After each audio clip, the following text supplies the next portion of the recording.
Mga lolo at lola, may isang hindi kapani-paniwalang impormasyon na lumabas mula sa isang lihim na pag-aaral tungkol sa kalamnan.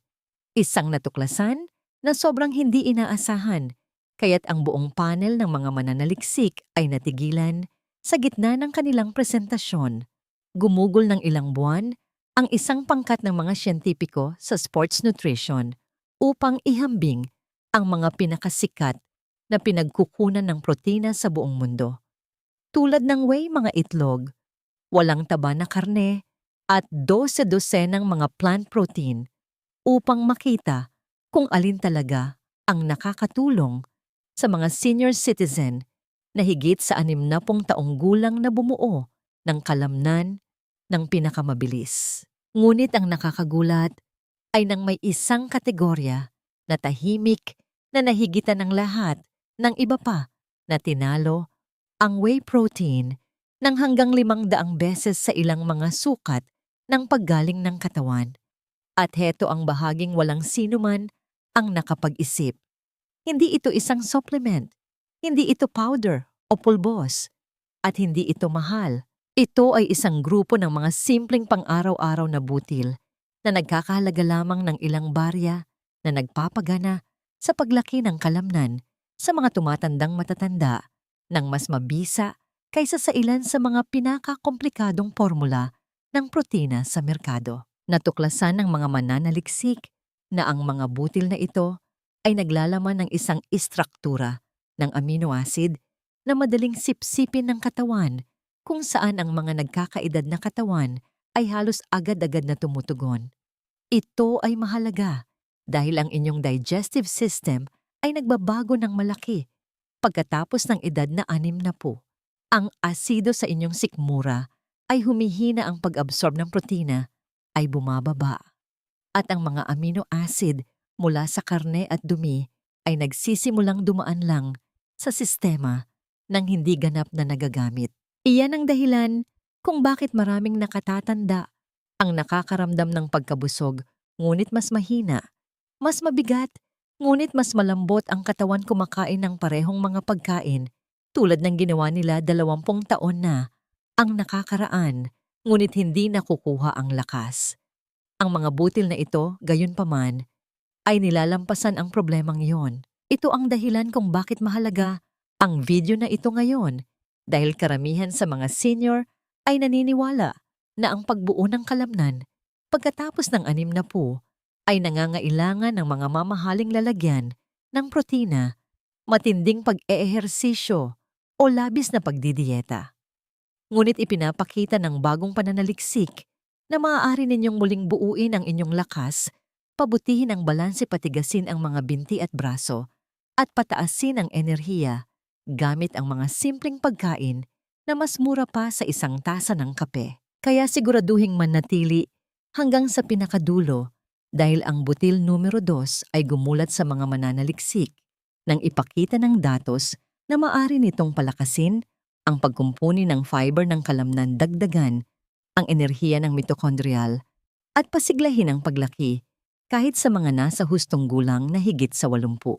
Ang mga pinagkunan ng sanggunian para sa impormasyong ibinahagi sa video na ito ay nakalista sa description.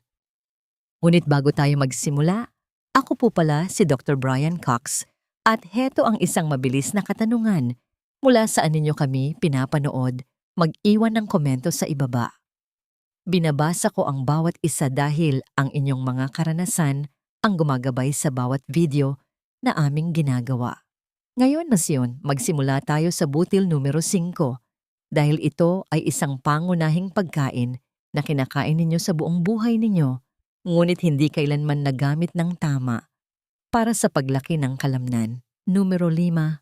Wild rice, likas na bigas. Sa kabila ng pagkakaroon ng salitang bigas sa pangalan nito, ang wild rice ay hindi talaga isang bigas, kundi ang buto ng isang halamang tubig na natural na tumutubo sa mga anyong tubig. Upang iangkop sa ating kapaligiran, isipin na lang natin itong parang mga likas na pananim sa mga malalawak na lawa tulad sa Laguna de Bay o mga kailugan sa Mindanao. At ang pagkakaibang botanikal na ito ay napakahalaga Pagdating sa kalusugan ng inyong kalamnan, ang mga sinaunang tribo ay nagaani at kumakain ng wild rice sa loob ng maraming siglo. Kinikilala ito bilang isa sa mga pinakamasustansyang pagkain na magagamit at kinukumpirma na ngayon ng modernong agham kung ano ang likas na naunawaan ng mga katutubong ito tungkol sa kahangahangang butil na ito. Ang wild rice ay itinuturing na isang kumpletong mapagkukunan ng protina dahil naglalaman ito ng lahat ng siyam na mahahalagang amino acid na talagang hindi kayang gawin ng inyong katawan ng mag-isa at dapat makuha sa pamamagitan ng dieta. Ito ay pambihira sa mga pagkaing halaman at ginagawa itong napakahalaga para sa mga nakatatanda na naghahanap na mapanatili ang kanilang lakas at kakayahang kumilos. Ang isang lutong tasa ng wild rice ay nagbibigay ng humigit kumulang 6 punto, 5 gramo ng mataas na kalidad na protina kasama ng malaking halaga ng fiber. At kinumpirma ng pananaliksik na ang mataas na nilalaman ng protina na ito ay maganda para sa pagtaas ng mass ng kalamnan paglaki at pag-unlad sa katawan ng tao dahil ang mga protina ay ang mga building block ng mga amino acid na mahalaga para sa pangkalahatang kalusugan. Ang tunay na nagpapaiba sa wild rice mula sa mga ordinaryong butil ay ang ganap na kahangahangang taglay nitong antioxidant. Ipinapakita sa mga siyentipikong pagsusuri na ang wild rice ay nagtataglay ng 30 beses na mas malaking aktibidad ng antioxidant kaysa sa puting bigas, kaya ito ang isa sa pinakamalakas na pagkaing antioxidant sa buong pamilya ng butil. Ang mga antioxidant na ito ay mahalaga para sa mga senior dahil pinoprotektahan nila laban sa pinsala sa selula at oxidative stress na nagpapabilis sa pagkasira ng kalamnan, binabawasan ang talamak na pamamaga na humahadlang sa paggaling at sinusuportahan ang mga proseso ng pag-aayos ng kalamnan na natural na bumabagal habang tayo ay tumatanda. Ang phenolic acid na taglay ng wild rice, particular ang sinapic acid, ay nagbibigay ng proteksyon laban sa mga sakit tulad ng coronary heart disease, stroke at iba't ibang mga cancer, habang sabay na sinusuportahan ang cardiovascular system na nagdadala ng oxygen at nutrients sa inyong mga gumaganang kalamnan. Ang wild rice ay puno rin ng phosphorus at zinc na mga mahahalagang mineral para sa pagpapanatili ng bone mineral density at pagtiyak na matibay ang mga buto at kasukasuan sa pagtanda. At dahil ang inyong mga kalamnan ay direktang nakakabit sa inyong mga buto, ang mas matibay na mga buto ay direktang nagre-resulta sa mas mahusay na paggana ng kalamnan at pagbawas ng panganib sa pinsala. Ang pagiging natural na gluten-free ay ginagawang isang mahusay na pagpipilian ang wild rice para sa mga nakatatanda na nakakaranas ng pagiging sensitibo sa panunaw pag-alsa ng tiyan o hindi ginhawa kapag kumakain ng whey protein o iba pang mga supplement na nakabatay sa butil na naglalaman ng mga gluten protein. Ang wild rice ay lumilikha din ng isang alkaline na kapaligiran sa katawan sa halip na bumubuo ng asido tulad ng karamihan sa mga butil na tumutulong in-neutralize ang labis na asido at bawasan ang pamamaga sa buong sistema ninyo. Upang maihanda ang wild rice para sa pinakamataas na benepisyo sa pagbuo ng kalamnan, paghaluin ang 1 tasa ng wild rice sa 3 tasa ng tubig o low-sodium na sabaw para sa karagdagang lasa. Pakuluin. Pagkatapos ay bawasan ng apoy sa mahina at palambutin nang nakatakip sa loob ng 45 hanggang 50 minuto hanggang ang mga butil ay bahagyang bumuka at maging malambot. Ngunit napananatili pa rin ang isang kaaya-ayang medyo makunat na texture. Maaari ninyong gamitin ang wild rice bilang isang basihang mayaman sa protina para sa inyong mga pagkain na nilagyan ng mga inihaw na gulay at kaunting olive oil. Idagdag ito sa mga maiinit na sabaw at nilaga para sa karagdagang sustansya. Ihalo ito sa iba pang mga butil para sa pagkakaiba-iba o tangkilikin ito ng malamig sa mga salad na hinaluan ng kalamansi at sariwang herbs. Ngunit kahit gaano kahanga-hanga ang wild rice para sa pagsuporta sa kalusugan ng kalamnan, ang susunod na butil sa ating listahan ay nagdadala ng kalidad ng protina sa isang ganap na magkaibang antas na may profile ng amino acid na inilalarawan ng mga siyentipiko bilang mas nakakahigit. Bago tayo lumalim pa, itap ang like at mag-subscribe para hindi ninyo makaligtaan ang mga pambihirang payo na susunod. Numero 4, Fria Frique.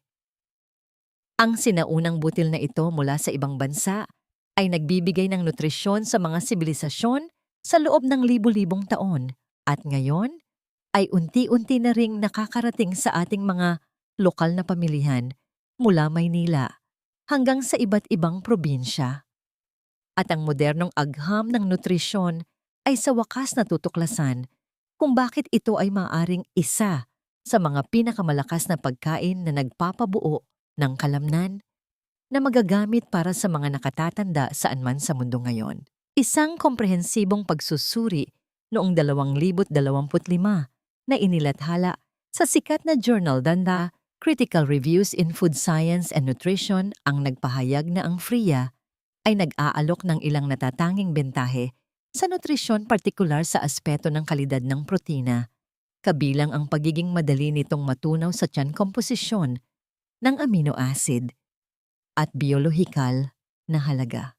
Ginagawa nitong isang malinaw na mas mahusay na pagpipilian kumpara sa hinog na trigo at maraming iba pang karaniwang kinakain na mga butil. Ang natatanging aspeto ng Fria ay inaani ito habang ang trigo ay luntian at bata pa, pagkatapos ay iniihaw at kinukuskos upang lumikha ng mga butil na nagpapanatili ng higit na mas maraming nutrisyon kaysa sa trigong inani, sa ganap na pagkahinog kabilang ang mas mataas na nilalaman ng protina at isang mas kumpletong hanay ng mga bitamina at mineral. Ang tunay na nagpapamangha sa Fria para sa pagbuo ng kalamnan ay ang siyentipikong pagsusuri na nagpapatunay na naglalaman ito ng mas mataas na antas ng mahahalagang amino acid kabilang ang lysine, methionine, isoleucine, valine at threonine kumpara sa hinog na trigo. At ang mga ito ang mismong mga amino acid na pinakakailangan ng inyong mga kalamnan ng madalian para sa pagkumpuni, paggaling at paglaki pagkatapos ng pisikal na aktibidad. Ang mga marka ng amino acid para sa mga mahahalagang nutrients na ito sa Fria ay kapansin-pansing mas mataas kaysa sa regular na trigo na may valine na nakakuha ng gradong 100, 38 isoleucine na umabot sa 100, 33 at threonine na nakakuha ng 76. Ang lahat ng ito ay nagbibigay diin sa pambihirang kalidad ng protina nito para sa mga layunin ng pagbuo ng kalamnan sa mga nagkakaedad na matatanda. Ang Fria ay naghahatid ng humigit kumulang 15 gramo ng protina bawat 100 gramo ng tuyong butil na ginagawa itong isa sa pinakasiksik sa protina na butil na maaari ninyong mahanap sa anumang pamilihan. At naglalaman ito ng partikular na mataas na antas ng glutamic acid sa humigit kumulang 2 gramo bawat serving. Ang glutamic acid na ito ay makabuluhan dahil nakakatulong ito na mag-synthesize ng glutamine na napakasikat sa mga atleta at bodybuilder para sa napatunayang kakayahan nitong makatulong sa pagbuo ng tibay at lakas sa pamamagitan ng papel nito bilang isang excitatory neurotransmitter sa central nervous system.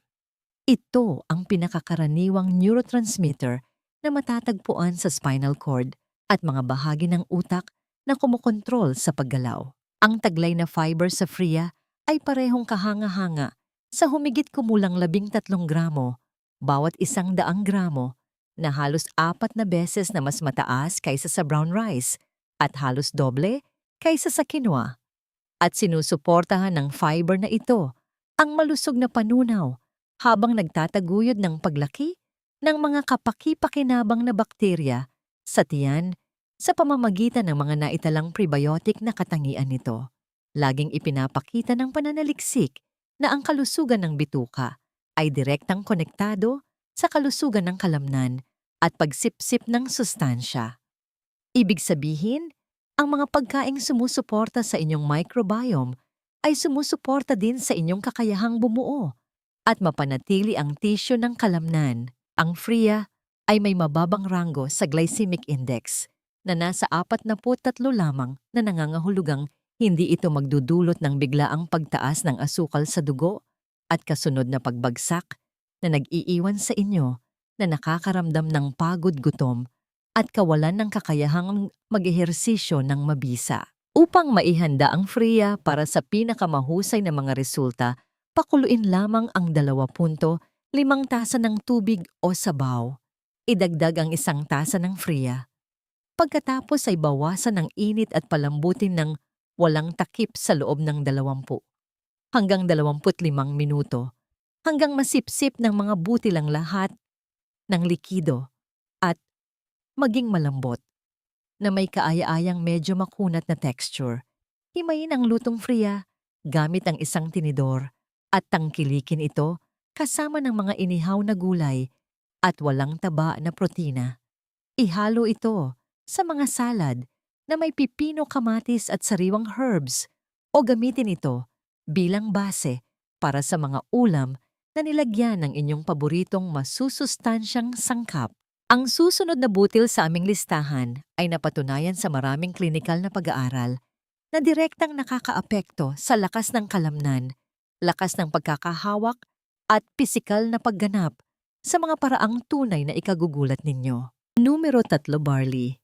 Kung hindi ninyo pa seryosong isinaalang-alang ang barley bilang isang pagkaing nagpapabuo ng kalamnan, ihanda ang inyong sarili na ganap na mabago ang inyong pananaw dahil ang siyentipikong pananaliksik sa mapagkumbabang sinaunang butil na ito ay talagang nakakakumbinsi at maaaring magbago kung paano ninyo lalapitan ang nutrisyon habang buhay. Isang makabagong pag-aaral noong 2025 na inilathala sa Food Science and Human Wellness ang nakitang ang pangmatagalang pagkonsumo ng Highland barley ay nagtataguyod ng malusog na pagtanda ng skeletal muscle sa mga natural na tumatandang paksa sa loob ng 5 buwang yugto ng interbensyon.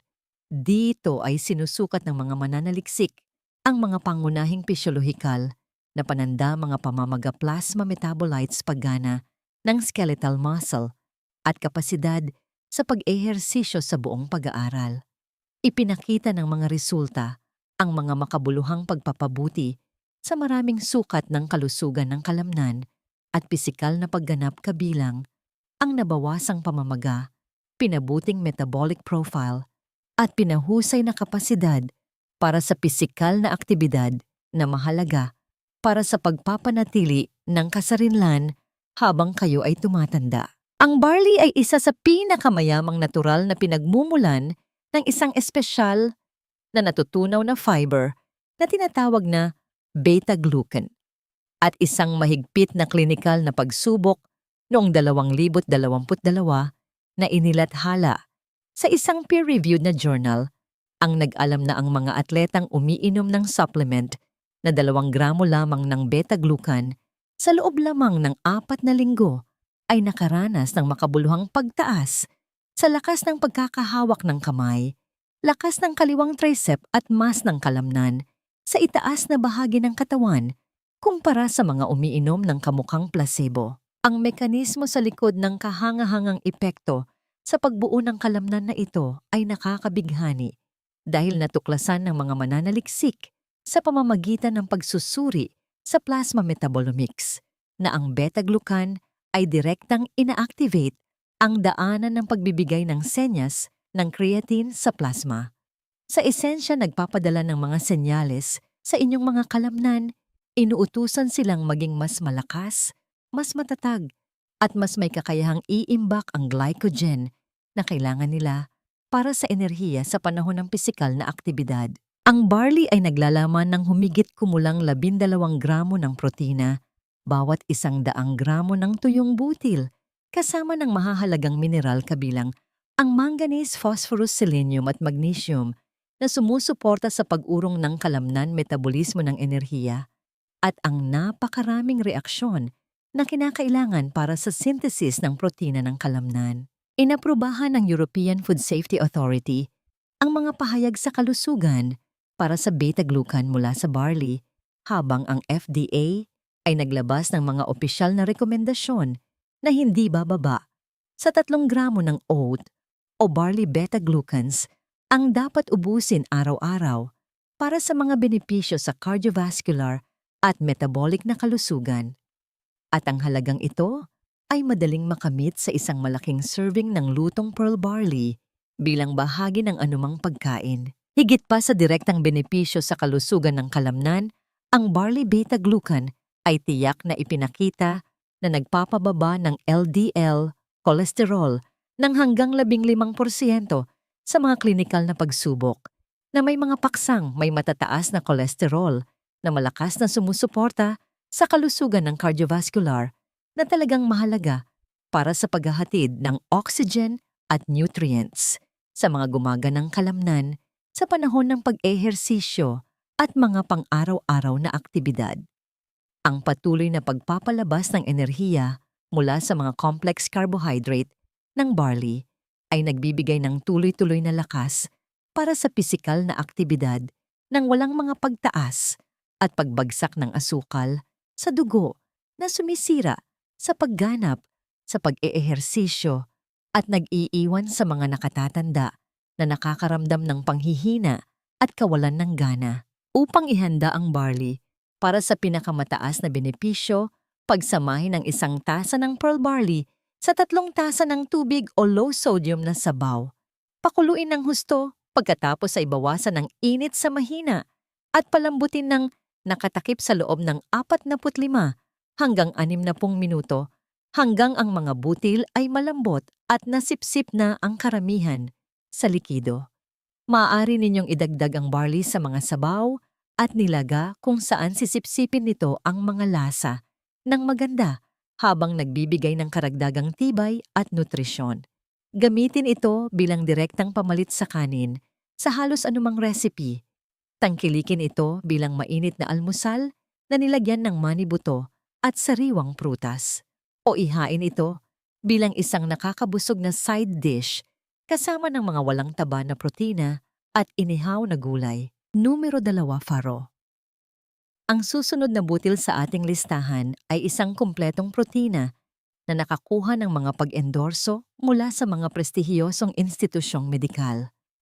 Upang ilagay sa ating konteksto, inire-rekomenda na rin ang ganitong mga masusustansyang alternatibo ng mga eksperto mula sa ating mga nangungunang ospital tulad ng Philippine General Hospital at St. Luke's Medical Center. Ang sinaunang butil na ito ng trigo na nagmula sa mga matabang lambak libu-libong taon na ang nakalipas ay nakakaranas ng kapansin-pansing muling pagkabuhay sa katanyagan. Ang mga rehistradong dietitian sa mga pangunahing institusyong medikal ay aktibo na ngayong inire-rekomenda ito bilang isang nakakahigit na alternatibo sa mga pinong butil, refined grains, tulad ng sobrang puting kanin para sa pagsuporta sa kalusugan ng kalamnan, metabolic function, at pangkalahatang nutrisyon sa mga nagkakaedad na matatanda. Tulad ng mas sikat na quinoa, ang faro ay itinuturing na isang kumpletong pinagkukunan ng protina.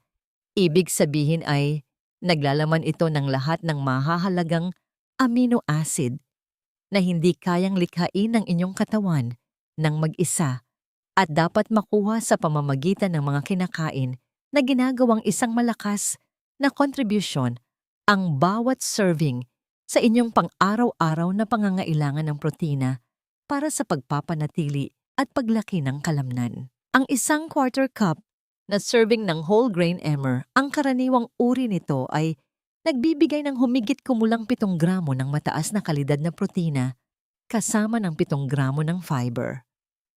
At ang kombinasyong ito ay maaaring maghatid ng kapansin-pansing 20% ng inire-rekomendang pang-araw-araw na paggamit ng fiber habang sabay na pinapalakas ang inyong pagkonsumo ng protina. Particular na binibigyang diin ng mga eksperto sa nutrisyon na ang faro ay isang mahusay na pinagkukunan ng fiber, bakal iron, protina at magnesium.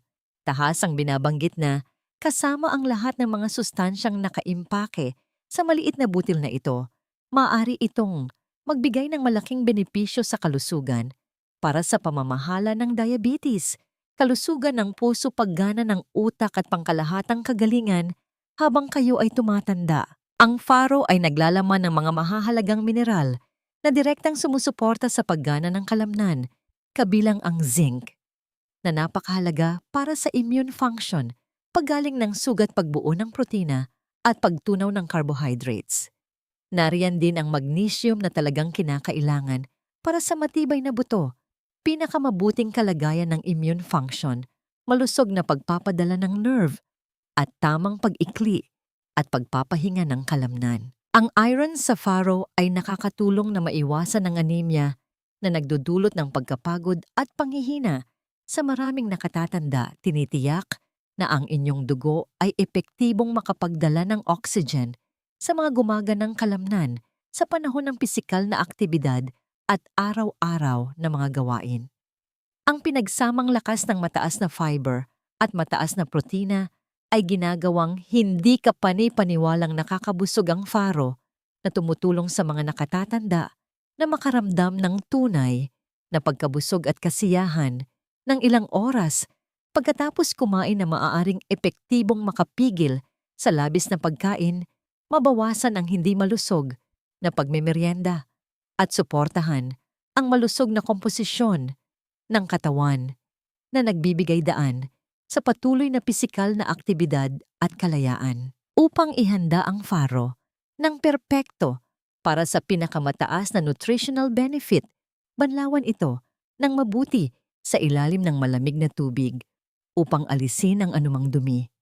Pagkatapos ay magluto ng 1 tasa ng faro sa 2.5 hanggang 3 tasa ng kumukulong tubig o sabaw sa loob ng 30 hanggang 40 minuto hanggang lumambot ang mga butil, ngunit napananatili pa rin ang isang kaaya-ayang medyo makunat na texture na ginagawang kasiyasya ang pagkain.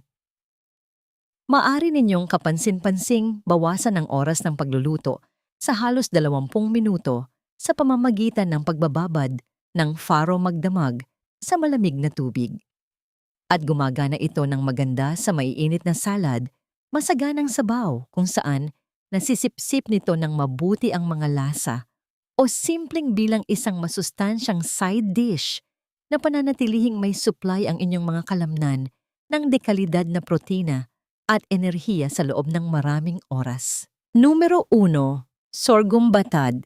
Ngayon sa wakas ay narating na natin ang numero 1 butil sa aming listahan at ang siyentipikong pananaliksik na sumusuporta sa rekomendasyong ito ay tunay na pambihira at maaaring ganap na magbago sa kung paano ninyo pangangalagaan ang kalusugan ng inyong kalamnan. Kung may isang sulong butil na ganap na dapat idagdag ng bawat senior sa kanilang pang-araw-araw na dieta, simula ngayon ito ay ang sorghum o mas kilala natin dito sa Pilipinas bilang batad na karaniwang itinatanim sa mga probinsya sa Visayas at Mindanao.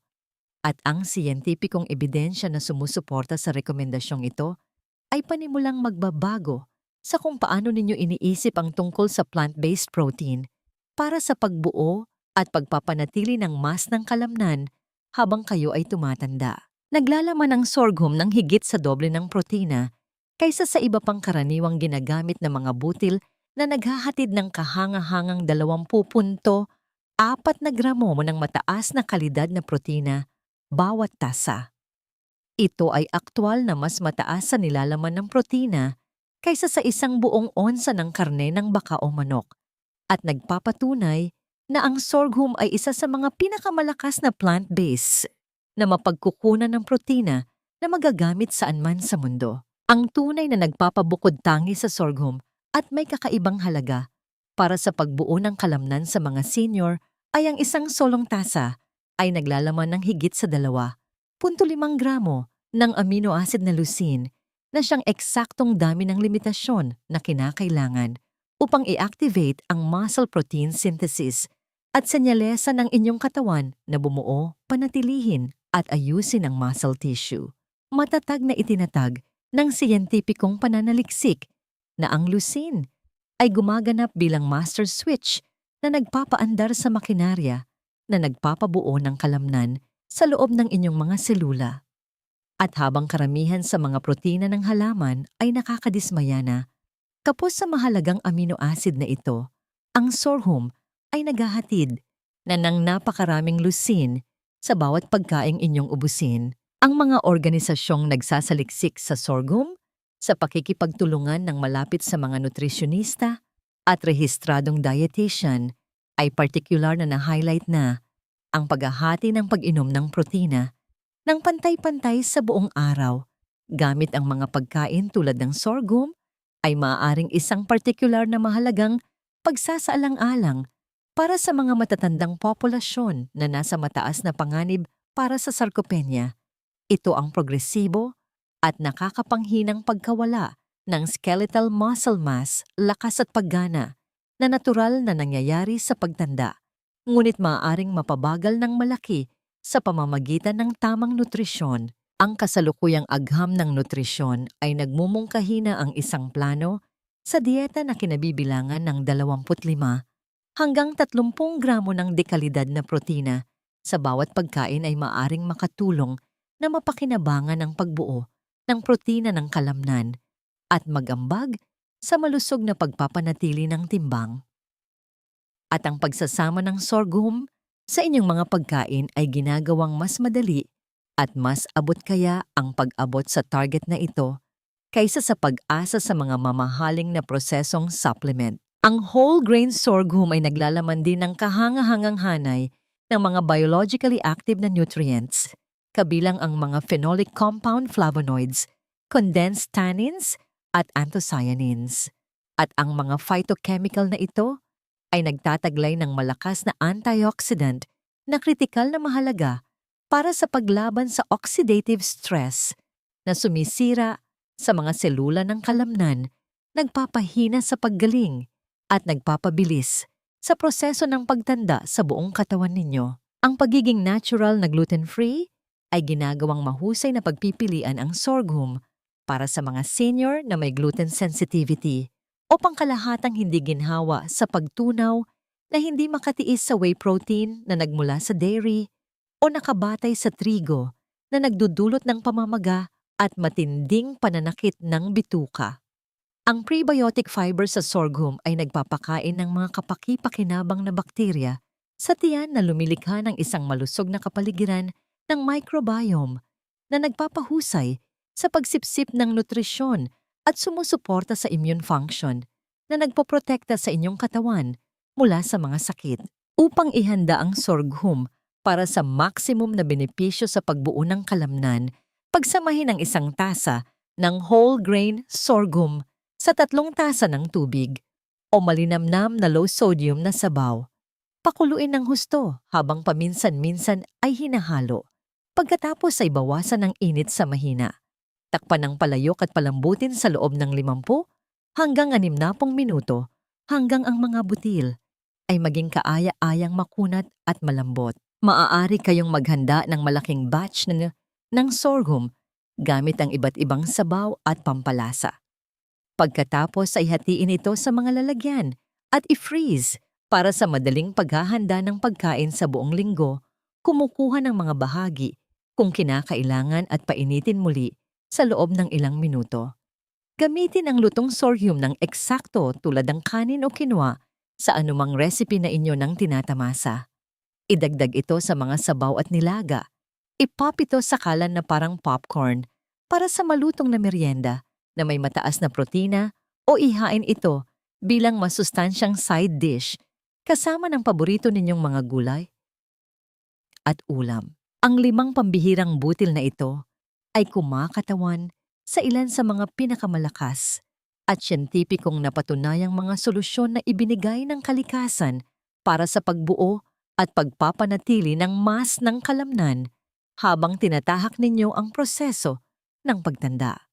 Hindi tulad ng mga mamahaling protein powder na madalas na nagdudulot ng sirang tiyan, nagbibigay ng stress sa mga bato kidneys at naghahatid ng mga hiwalay na sustansya. Ang mga buong pagkain na ito ay nagtatrabaho ng magkakaugnay at magkakasama kasama ng inyong digestive system upang maghatid ng tunay na kompletong nutrisyon sa bawat isang subo. Ang mga kompletong protina na naglalaman ng lahat ng mahahalagang amino acid, ang mga malalakas na beta-glucan ang lumalaban sa pamamaga ng mga antioxidant at ang mga mahahalagang mineral sa mga butil na ito ay nagbibigay ng magkakaugnay na benepisyo na hindi matutumbasan ng walang solong supplement.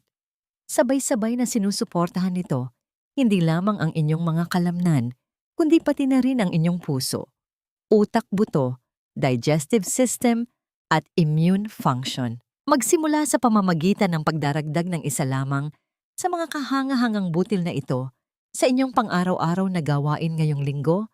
Pinapalitan ang mga pinong carbohydrate na nag-aalok lamang ng walang laman na mga kalorya ng mga opsyon na siksik sa nutrisyon na aktibong sumusuporta sa inyong lakas, enerhiya at sigla.